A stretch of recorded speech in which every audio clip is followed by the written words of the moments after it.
Ce podcast est proposé par Jinkyo, la communauté des talents de l'information. Jinkyo accompagne les médias dans leur détection de talents avec plus d'efficacité et de diversité au service de l'information. Vous souhaitez en savoir plus? Écrivez-nous à contact@jinkyo.com.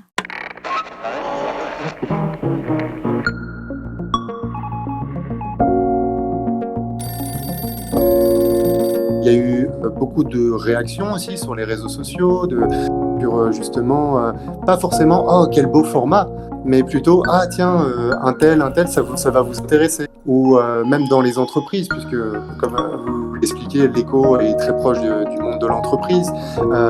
Dans les entreprises elles-mêmes, que ce soit au point de vue des employés, des salariés ou même des patrons, on a eu des retours en disant « Ah, c'est intéressant !»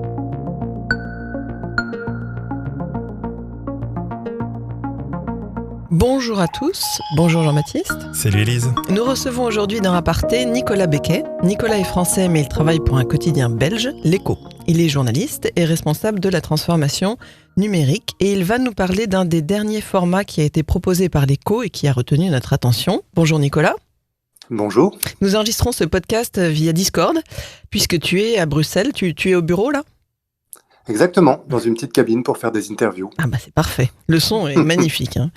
Alors avant que tu nous expliques le making-of de votre dossier sur le burn-out, nous allons vous lire, chers auditeurs, le début de ce long format qui se présente sous forme de dialogue.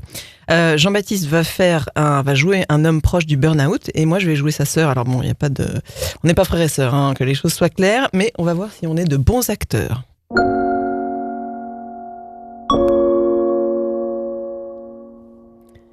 Ça va, toi ? T'as l'air crevé. Ça n'arrête pas, c'est comme ça presque tous les jours. Pas étonnant que tu sois épuisé. En plus, je dors mal, j'ai mal au dos, je me prends la tête avec tout le monde à la maison. C'est la totale, j'ai vraiment l'impression que tout part en vrille. Tu vois, c'est bien la preuve que t'en fais trop. Mais je ne vois pas comment je pourrais en faire moins, j'enlève quoi ? Ça, petit frère, il n'y a que toi qui peux le savoir.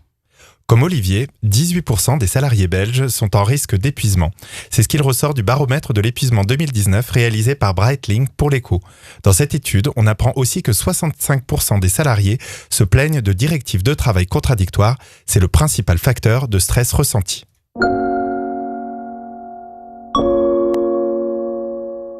Bon alors je ne sais pas si vous avez bien compris, mais c'est un format journalistique qui a été présenté donc sur l'Écho.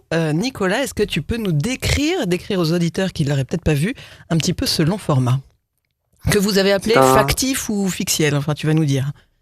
Oui, voilà, factif, pourquoi ? Parce que en fait, on se base sur des faits. C'est une étude qui a été faite via des questionnaires dans des entreprises belges, donc auprès de 5000 salariés. Et c'est un questionnaire qui a été mis en place par Breitling, vous l'avez cité, qui est en fait une émanation de l'Université catholique de Louvain. Et ils ont mis au point ce questionnaire d'une bonne centaine de questions pour identifier des facteurs de stress et mesurer, in fine, l'état d'épuisement des salariés.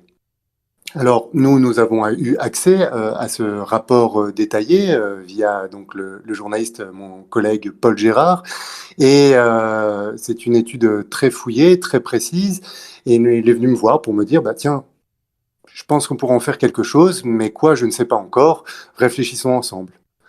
Et nous avons décortiqué ce rapport. Il y avait évidemment énormément de chiffres, énormément d'informations, précises, beaucoup de données. Donc la tentation, c'est d'en faire une data visualisation, de le mettre en infographie pour avoir une approche évidemment moins âpre des chiffres.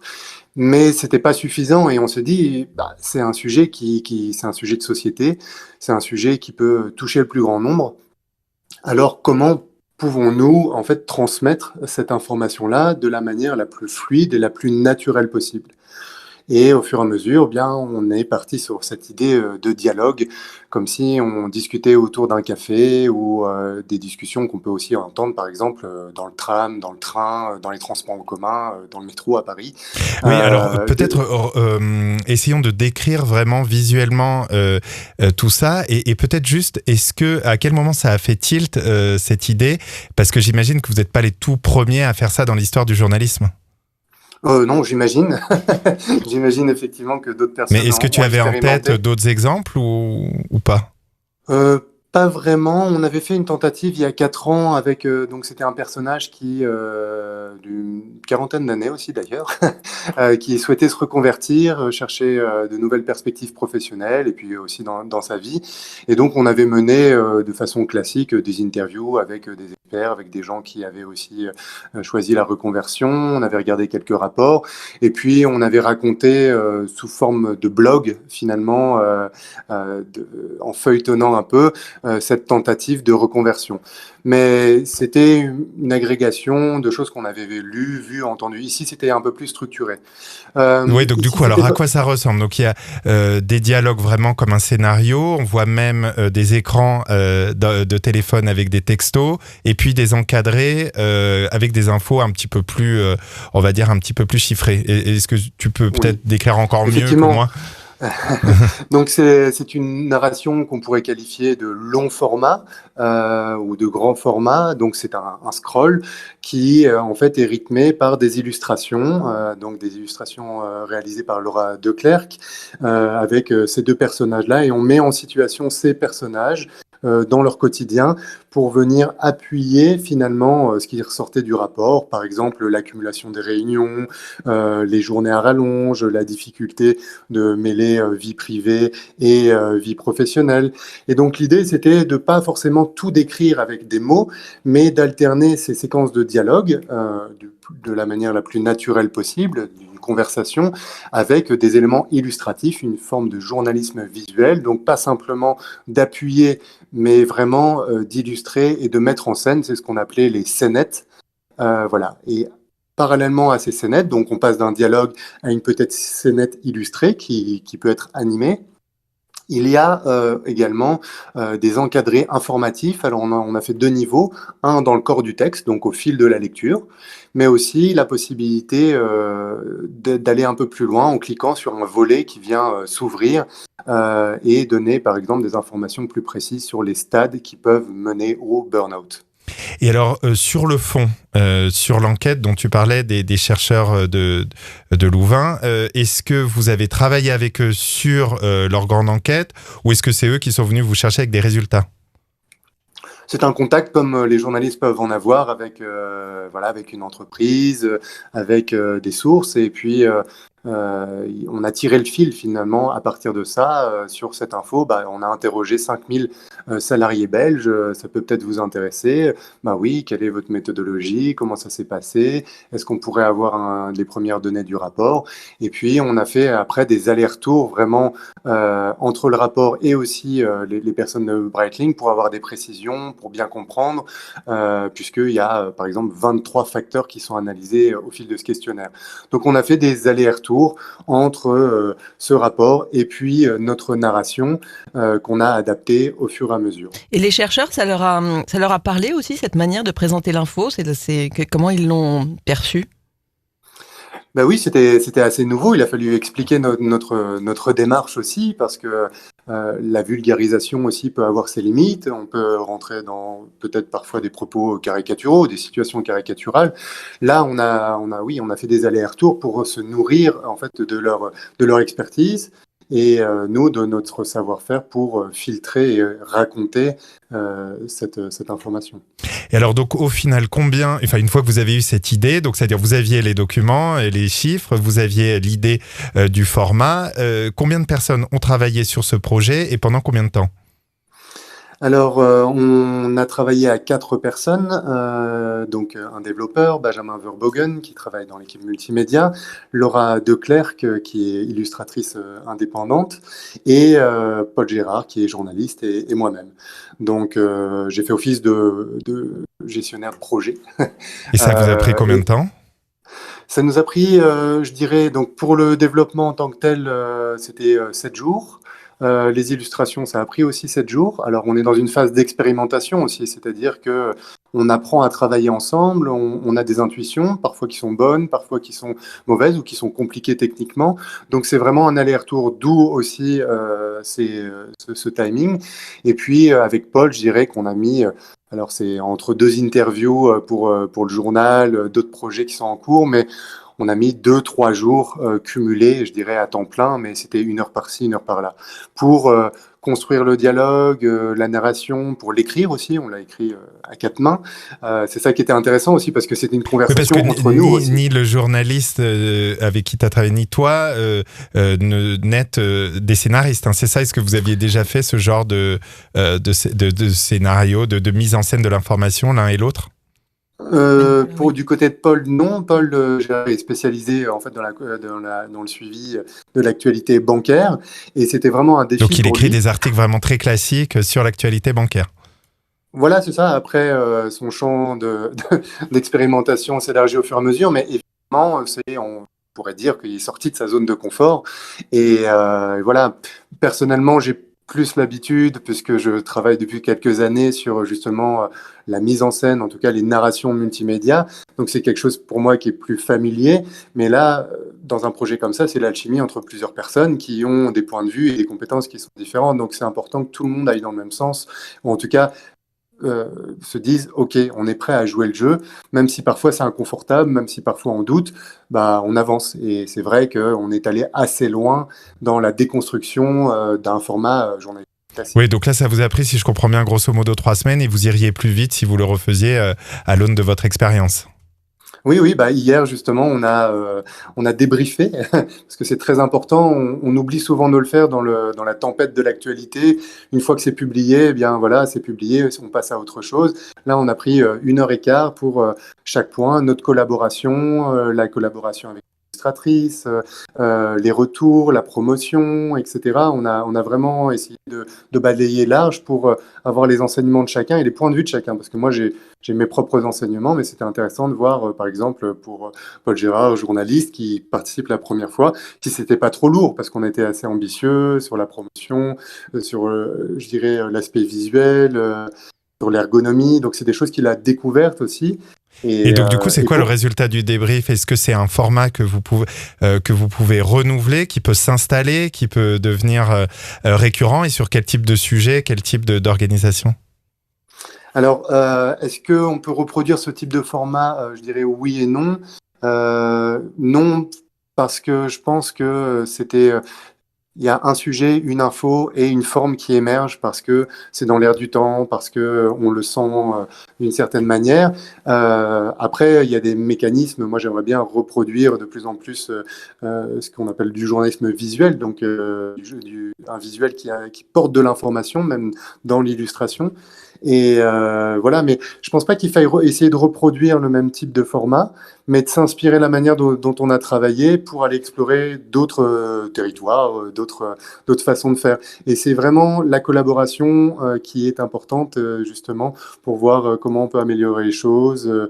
Ou pas, parfois c'est l'expérimentation, donc on est obligé de prendre du temps, de tergiverser sur certaines choses pour aboutir. Et il me semble que ce format a été conçu d'abord pour le smartphone. Est-ce que tu peux nous en dire un peu plus? Oui, bah, ça fait quelques années qu'on développe ces formats-là, d'abord pour le mobile, puisque bah, la croissance est très impressionnante, et que avant, bah, ce qu'on faisait, c'était on développait pour ordinateur, et puis après, on voyait ce qu'on appelle le responsive, donc le fait de s'adapter à différents écrans. Ici, ça a été pensé dès le début, parce que sur un grand écran, on a tendance à être très créatif, Ouais. à ajouter beaucoup d'éléments, à se dire, ah oui, alors là, on décentrer un encadré, comme ça on pourra avoir une lecture qui ne sera pas en monobloc, mais qui va un peu serpenter entre le dialogue et les encadrés, etc. Sur le mobile, c'est totalement différent. Il ne faut pas couper cette lecture. Donc, il ne faut pas couper la continuité et vouloir ajouter trop de choses entre le texte, etc. Bah, ça peut parfois devenir très lourd.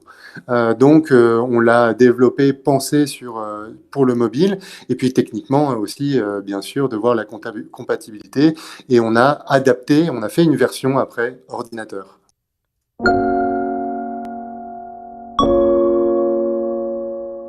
pour éviter l'épuisement ou pour favoriser votre bien-être au travail, je vais vous donner 6 conseils.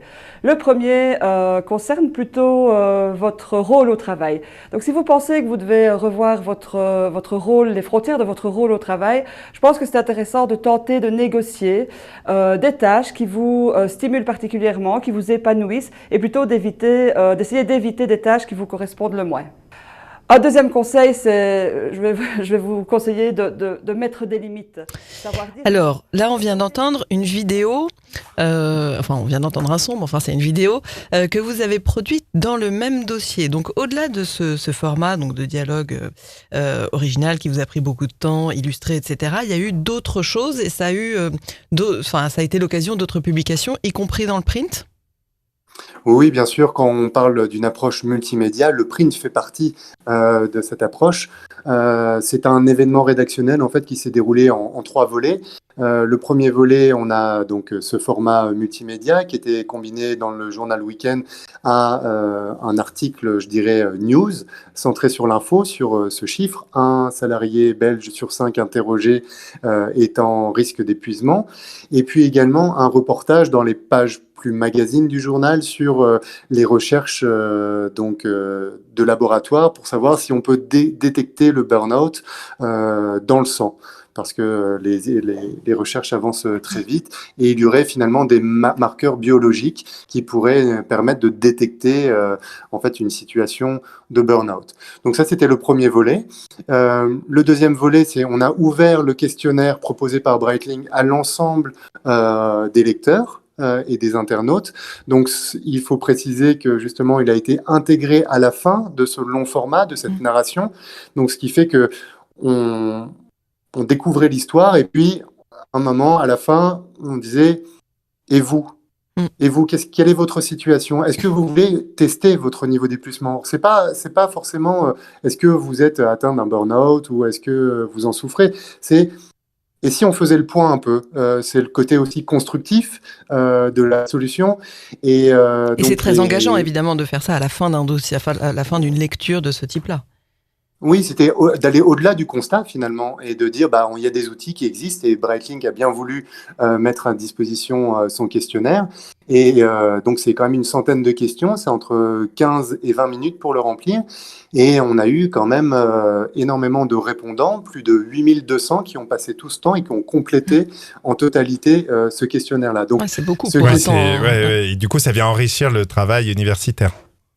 Exactement. Et puis, ça vient enrichir aussi, nous, notre connaissance, puisque l'échantillon de base était de 5000 personnes. Là, on arrive à faire remplir 8000 questionnaires, donc ça devient conséquent. Et puis, c'est une forme d'engagement très forte de la part des lecteurs et de une validation de notre intuition, qui c'est un sujet qui vit dans la société.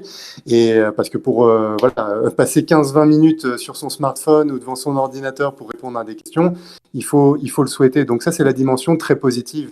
On n'est plus simplement dans le push, c'est-à-dire voilà l'information qu'on vous donne, mais on est dans un échange.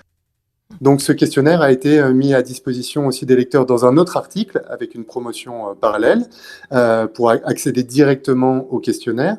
Et puis on a arrêté le questionnaire, on a fait faire une analyse par Breitling et on est arrivé dans un 3e volet qui était un volet à la fois web et print, enfin du journal papier, où là on est revenu avec le volet solution, c'est-à-dire des conseils dont on a entendu quelques extraits, donc en vidéo, mais aussi en papier, avec un article fouillé, qui s'adressait à la fois, je dirais, aux managers, aux patrons, pour faire baisser la pression dans leurs équipes, et aussi au niveau du salarié, voire même de l'indépendant. Donc c'est une offre complète qui s'est étalée sur 3 semaines avec différents volets. Alors tu disais justement que c'est un sujet de société qui dépasse peut-être un petit peu votre lectorat habituel, on va dire le lectorat de l'Écho, qui est donc très économique et politique.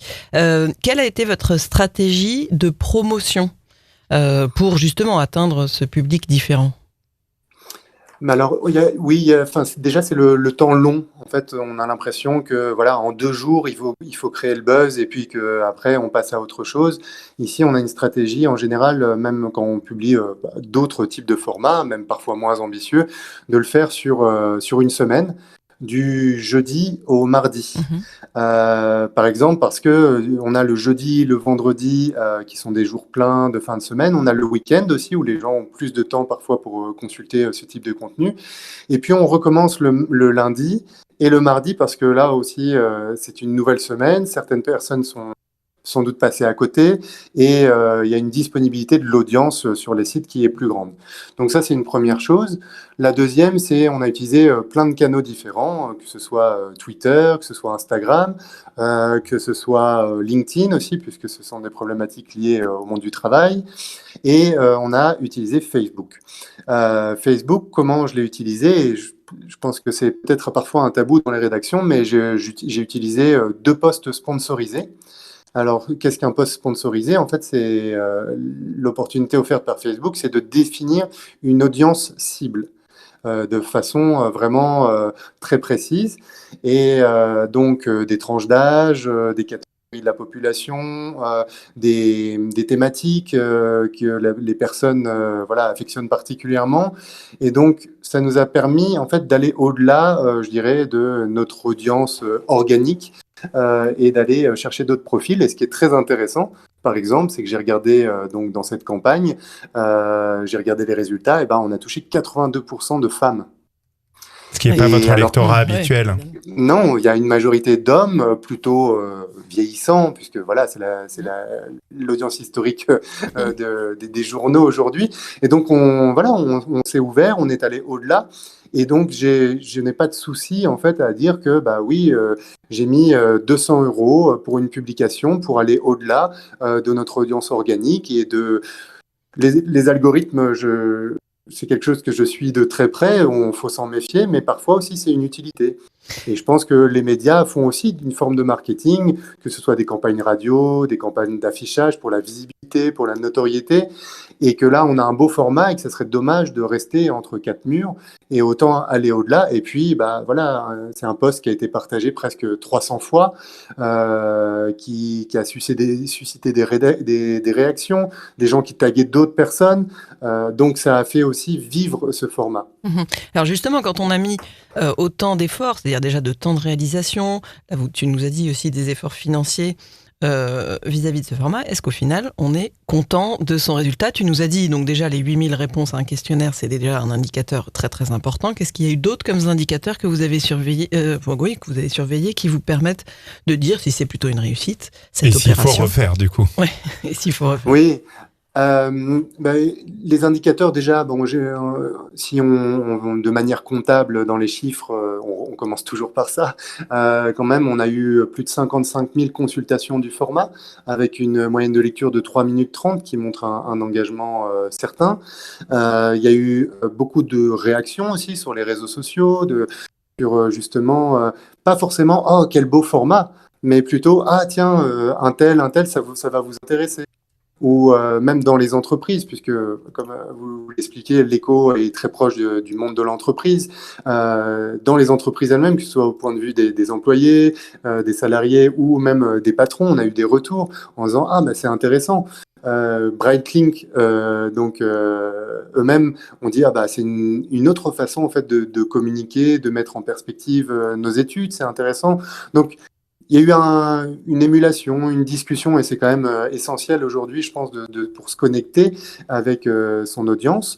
Et par ailleurs, ce qui était intéressant aussi, c'est que on a créé un dossier, il y a eu d'autres reportages, il y a eu des interviews qui ont été publiées. On a récupéré aussi des articles qui avaient été créés il y a 1 an ou 2 ans et qui étaient tout à fait encore valables. Donc, on a pu valoriser notre stock. C'était aussi intéressant. Donc, globalement, en fait, ce dossier autour du burn-out a généré à peu près 320 000 page views en l'espace de 2 semaines, à partir en fait d'un travail de 4 personnes, plus les journalistes qui ont écrit et qui après sont arrivés sur le volet solution. Donc on a marqué les esprits, mais sur le temps long aussi. On n'a pas essayé de gaver le lecteur. Et je pense que ça a été apprécié parce que tout a été lu. On n'a pas épuisé le potentiel d'attention qu'il peut y avoir sur certains sujets.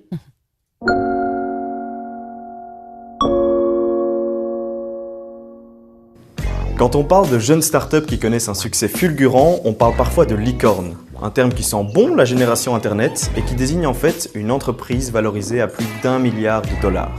Mais ce n'est pas que ça, une licorne. Une licorne, c'est donc une entreprise technologique... On vient d'entendre le début d'une vidéo qui fait partie d'une série que vous avez appelée Le Quoi. Ce sont des vidéos pédago comme on en fait de plus en plus dans la presse traditionnelle. Alors ça nous fait une transition pour que tu nous parles un petit peu du pôle multimédia de l'Écho et de l'organisation numérique, puisque tu es responsable de la transformation numérique au sein du journal. Est-ce que tu peux nous dire un petit peu plus ce que c'est le pôle multimédia ? Oui, alors il faut le rapprocher de ce qu'on connaît, c'est le desk web. Donc il y a un desk web à l'Écho où on est au front de l'actualité et parallèlement, mais sur la même table, je dirais, il y a le pôle multimédia. Le pôle multimédia, c'est 5 personnes. Il y a 2 éditeurs web. Il y a 2 journalistes multimédia. Donc, j'entends par là des journalistes qui sont capables justement de créer des vidéos, que ce soit en reportage ou là en studio, mais qui sont aussi capables de travailler sur la data, de comprendre en fait comment on consulte aujourd'hui une information en ligne. Et puis, il y a un développeur, un jeune développeur très dynamique, qui est là pour justement mettre en forme nos idées. Alors, ça part souvent d'un croquis assez moche que je dessine sur une feuille blanche en disant oui, on pourrait peut-être faire comme ci, comme ça. Et bah, par la magie de ses compétences, ça devient quelque chose qui fonctionne déjà. Et voilà. Et puis, moi, où je joue ce rôle de... En fait, responsable d'équipe et de chef d'orchestre pour agencer finalement toutes ces compétences-là en connexion directe, je dirais branchée sur la rédaction. Alors justement, oui, c'est ça. Comment tu fonctionnes avec le reste de la rédaction ? Parce qu'effectivement, tu as toutes les compétences du journal à disposition. Comment tu vas les chercher, que ce soit sur le desk web ou que ce soit les journalistes du journal papier classique ? Alors, il est important de dire que c'est pas un laboratoire. Et depuis le début, de toute façon, on n'avait pas les moyens, quand on a commencé ce pôle multimédia il y a 8 ans, on n'avait pas les moyens d'être dans une bulle et puis d'avoir des moyens illimités et puis de sortir un projet tous les ans. Ça a toujours été très proche, en fait, de l'actualité dans les 3 temporalités, que ce soit le breaking news, parce qu'on est là aussi pour faire des cartes, pour faire des graphiques quand il se passe quelque chose, pour donner un coup de main au desk web. Des projets à moyen terme, qui peuvent être des projets à l'échelle d'un week-end, par exemple, ou des événements rédactionnels. Mais donc, on a toujours travaillé au plus proche de l'info et dans les conditions réelles de la rédaction. Comment ça se passe ? Finalement, aujourd'hui, c'est presque un luxe, mais c'est les journalistes qui viennent nous voir en disant « Ah bah tiens, j'ai ça, qu'est-ce qu'on pourrait en faire ?» Ou j'ai telle info, je pense que ça mérite d'aller un peu plus loin, mais je ne sais pas encore comment, ou alors j'ai une piste, j'ai pensé à ça. Et on a la chance à l'Écho, il faut le reconnaître, ça fait partie des conditions pour pouvoir réaliser ce type de travail, c'est d'avoir une confiance de la rédaction en chef, puis de la direction pour faire ça, et de dégager du temps. Et donc le responsable du service auquel appartient le journaliste laisse un peu de temps. Alors, on essaie que ce temps soit le plus... en tout cas, que la disponibilité soit plus efficace, dense. Et donc, on a mis en place toute une série d'outils qui permettent aux journalistes, par exemple, de après se consacrer à l'écriture. Alors, je prends un exemple simple qui est accessible à tout le monde, c'est les docs partagés. Donc, au fur et à mesure des années, on a constitué une bibliothèque de formats. Et à force de les utiliser, on est de plus en plus rapide, on a compris, techniquement ça fonctionne, et on les traduit dans des canevas sur un doc partagé, où on a un titre, intro avec la longueur souhaitée, et puis les blocs de texte, les liens, mettre des liens pour faire vivre aussi l'information, etc. Et donc c'est ce que j'appelle les chaussons. On sait que les journalistes sont toujours pantouflards, c'est ça que tu veux dire ? Comment ? On sait que les journalistes sont pantouflards. Non, mais pas du tout, justement. Au contraire, c'est de leur donner un peu de confort, alors qu'au contraire, ils ont plutôt des baskets aux pieds, ils sont en train de courir tout le temps. Parfois, faut pas ajouter de la peine à la peine. Et donc, on essaye en fait de les encadrer et de les soutenir. Et le principal, c'est l'information. On part toujours de l'information. Et on construit dessus. Et après, c'est beaucoup plus clair pour lui plutôt que lui expliquer quelque chose de très théorique sur un format où on va pouvoir cliquer, où on va scroller, il va se passer ci et ça. Non, on en discute, on lui montre des exemples et après il a à rédiger, mais dans un canevas assez strict finalement et assez précis pour qu'on va réutiliser à la fois pour la relecture, pour l'édition et puis après pour la mise en place technique dans le format. Alors ça fait combien, 8-9 ans que tu es un petit peu comme ça évangéliste du numérique dans une rédaction traditionnelle. Quel conseil tu donnerais à ceux qui essaient de faire bouger les choses dans leur rédaction à ce niveau-là? Déjà, toujours partir de l'info, et je pense que c'est le dénominateur commun dans une rédaction, c'est l'info. Et qu'on est un journaliste historique de la rédaction qui a des compétences aussi historiques, c'est une ressource très très importante. Donc, il ne faut pas se dire « Ah oui, on va travailler dans notre pôle entre jeunes ou entre geeks, etc. » Non, partons de l'info. Et par expérience, j'ai travaillé tous les types de profils de journalistes et ça a toujours à peu près fonctionné parce que si on met l'info en dénominateur commun, c'est important. La deuxième chose que je dirais, c'est de ne pas faire du journalisme de journaliste, c'est-à-dire que de se poser la question de l'audience, mais pas de l'audience en termes de chiffres ou quoi que ce soit, c'est à qui je m'adresse finalement. Quelle est ma cible principale? Est-ce que c'est un sujet de niche? Est-ce que c'est un sujet public, et puis comment ça vit dans ces groupes, dans ces différents groupes-là. Un autre conseil que je pourrais donner, c'est en fait la culture numérique commune. Aujourd'hui, j'ai la chance de pouvoir cueillir les fruits, je dirais, du travail de plusieurs années, mais on a des référents communs. À peu près tous les journalistes ont participé à au moins un format un peu différent, que ce soit un explicatif, que ce soit une frise chronologique un petit peu travaillée, etc. Et donc, c'est comme ça, on peut faire des conférences, on peut faire des formations, tout ça pendant des jours, des mois, etc. Ça n'enlèvera jamais cette appropriation par le faire. Par le fait de l'éprouver et ensuite d'avoir les résultats aussi, le fruit, quand c'est en ligne et que les journalistes, je ne sais pas, il y a 3-4 ans, disent « Ah mais en fait, il y a des gens dans ma famille qui l'ont lu, vu, alors que je l'ai partagé ou un tel m'en a parlé », là, il n'y a pas besoin de grands discours pour faire comprendre que la viralité, par exemple. Donc, le faire, c'est très très important. Pas de labo hors sol, donc d'être vraiment dans la rédaction, ça c'est aussi très très important. Et puis le soutien de la hiérarchie, bien sûr, pour avoir un minimum de temps pour apprendre, pour réussir, mais aussi se tromper. Et ça c'est fondamental parce que si un chef de service ne comprend pas où on va, ça risque de devenir assez compliqué pour vendre cette idée dans la rédac. Et ça doit être un projet de rédaction avant d'être un projet de quelques personnes. Merci beaucoup, Nicolas, pour toutes ces explications. J'espère pour les auditeurs que c'était pas trop pénible à écouter parce qu'il y a quand même quelques petites coupes de serveurs. C'est bien, ça permet de faire comprendre qu'on était entre la Belgique et la France et que ça marche et que ça marche bien. Oui. Merci, Nicolas. Mais merci beaucoup. Je voulais dire que j'appréciais énormément votre podcast, parce que justement on parle de tous ces journalistes qui, dans l'ombre, essayent de faire des choses, tentent, prennent des risques, sont souvent très exigeants, et c'est un travail forcément de l'ombre qu'on ne voit pas, c'est l'iceberg, mais parfois pour faire des choses simples, il faut travailler beaucoup derrière, et je trouve ça chouette de pouvoir partager des manières, des projets, des initiatives et de faire vivre ça parce qu'il y en a vraiment besoin. Merci Nicolas. Merci beaucoup. Merci. Et puis donc, à la semaine prochaine pour un nouvel épisode d'Aparté. Aparté est un podcast produit par Jinkyo. Il est animé par Élise Colette et Jean-Baptiste Diebold. Notre expert du son et de la réalisation, c'est Raphaël Belon. La communication et les réseaux sociaux d'Aparté sont animés par Laurie Lejeune. Le design graphique a été imaginé par Benjamin Leble et la musique composée par Boris Leble. Vous pouvez retrouver Aparté sur Instagram, en 2 mots, comme en latin, A, plus loin, Parté. Plus loin, podcast. Comme en anglais. Non, comme en latin. Bon, bref, c'est un balado francophone. Aparté podcast. Posez-nous vos questions, suggérez-nous de nouveaux invités, envoyez-nous des étoiles et des commentaires. Et si vous n'aimez pas Instagram, vous pouvez aussi nous contacter sur Twitter. Elisco, ELIZCO. XJBDX. Merci pour votre fidélité.